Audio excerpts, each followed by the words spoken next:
Angel 𝚌𝚘𝚘𝚘, known as the CEO Confidant. Is an influencer, international TV host, public speaker, CEO consultant, board member, and philanthropist. I was always doing the same thing. So I was always helping my employers to develop their businesses. I think that business leaders now need to be conscious like never before. They need to hear different messages. Angel has empowered more than 1,500 CEOs in 33 different countries and speaks 5 languages.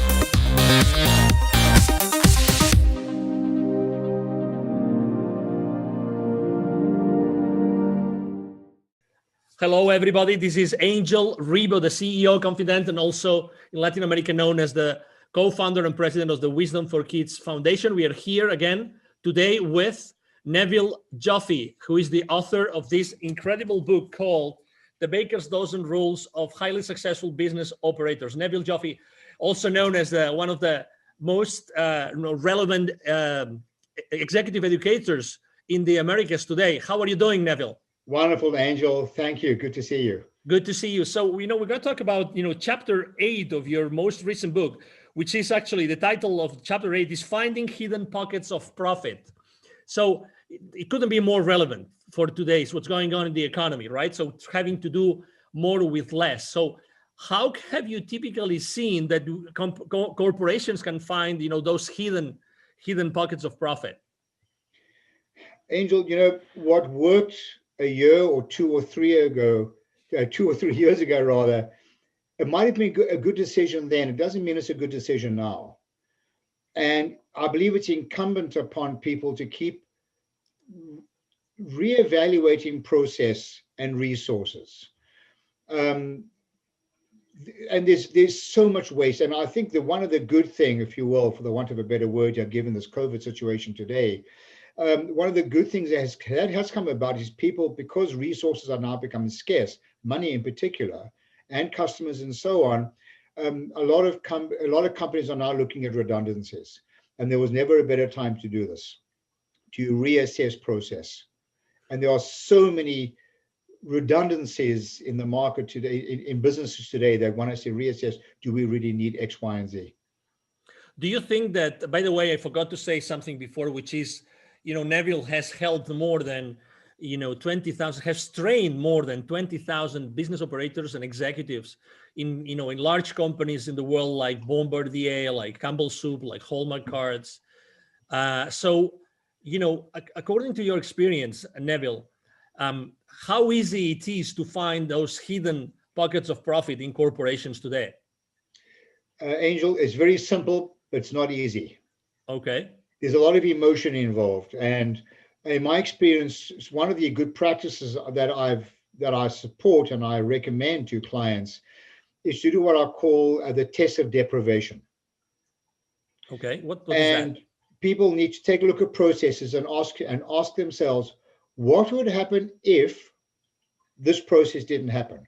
What would happen if we didn't have this meeting? What would happen if we didn't generate these reports? What would happen if I didn't need X, Y, and Z? And it's amazing how many processes that cost money are taken for granted. We just say we're doing it. One of the terms that I have so much difficulty accepting is when you ask somebody why they're doing something, and they tell you, because we've always done it like that. Wow, very common. And these are poisonous words in my mind, because it's demonstrating that people are just accepting status quo. So, for example, I'm going to talk about hidden pockets of profit. When you go to a meeting, I wonder how many of our listeners have said to themselves, and they go to a meeting, what am I doing at this meeting? Totally. Every time I've worked with people in workshops when we're delivering business acumen lessons, usually there's a roar of laughter. Well, this is actually not so funny, because you work out how much productivity is taken out of the workplace, because people are sitting in meetings where they have no business to be in. So I recommend that you work on that, and I've done this in my own companies, that they work on a hierarchy, if you will. Everybody who should be upside down. Everyone who should be at their meeting starts off, and as you move down the agenda, those people that have no right or no need to be present for that topic have the ability to leave. that you should have maybe 2 or 3 people left at the end. So just as an example, these are the hidden pockets of profit. How many times are people CC'd on emails? There's no way they should be involved in it. Or receiving photocopies of documents they have no right to be receiving. So these are some of the hidden pockets of profit. They may seem small, but they add up. Obviously, after training 20,000, business operators and C-level executives, I mean, you've learned a lot of lessons, right? So where do you think that it's easier to find those gems?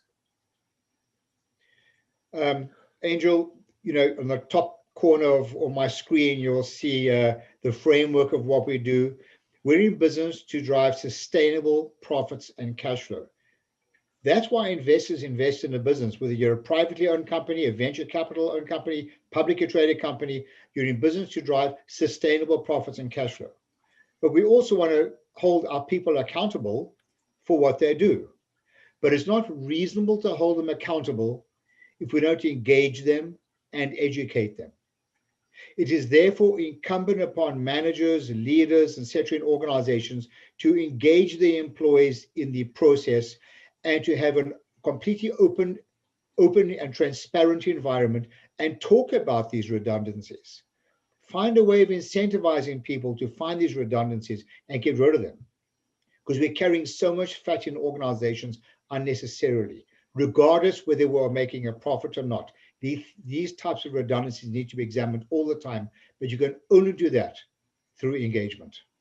I would like to bring the people again, our audience, back to the book. And the reason is that this book is pretty unique in the sense that you can open it flat. Sorry, we have this, this background, electronic background. But you can open it flat. And actually this chapter, interestingly enough, the finding, hidden profits of profit is one of the chapters that has more questions. So that, there's, this book has a lot of pages for notes.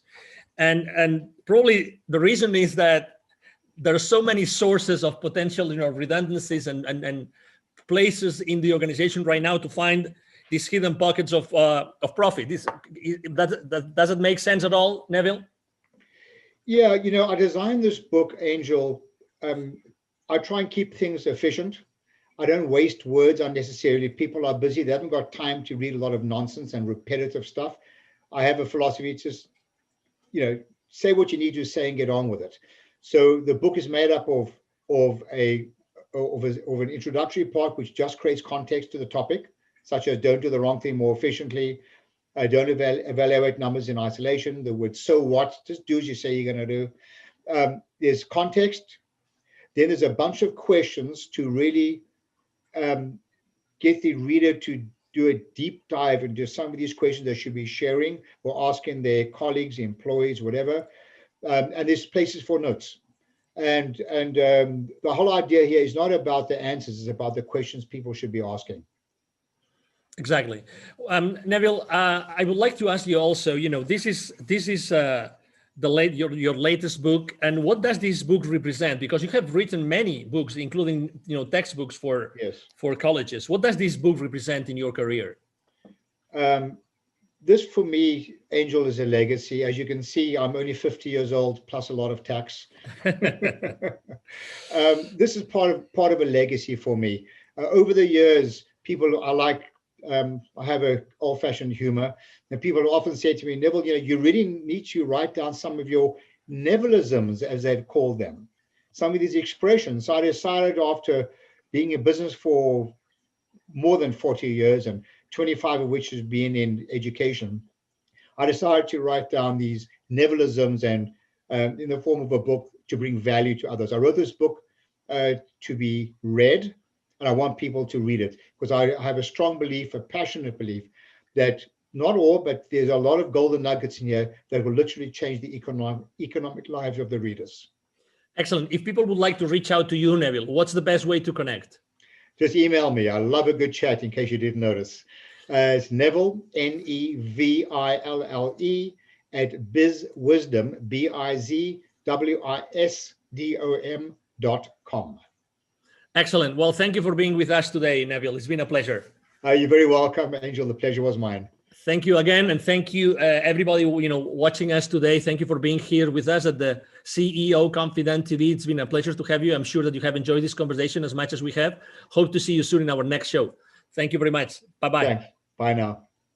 Thank you so much for watching our show today. The entire team of the CEO Confident appreciate your time and attention. If you think that you are a good fit for the CEO Confident TV, please connect with us on LinkedIn. We hope that you enjoyed today's show as much as we did. See you soon. Angel Риbo, the CEO Confident. Email address angel@angelribo.com. Don't forget to follow me on LinkedIn. Thank you.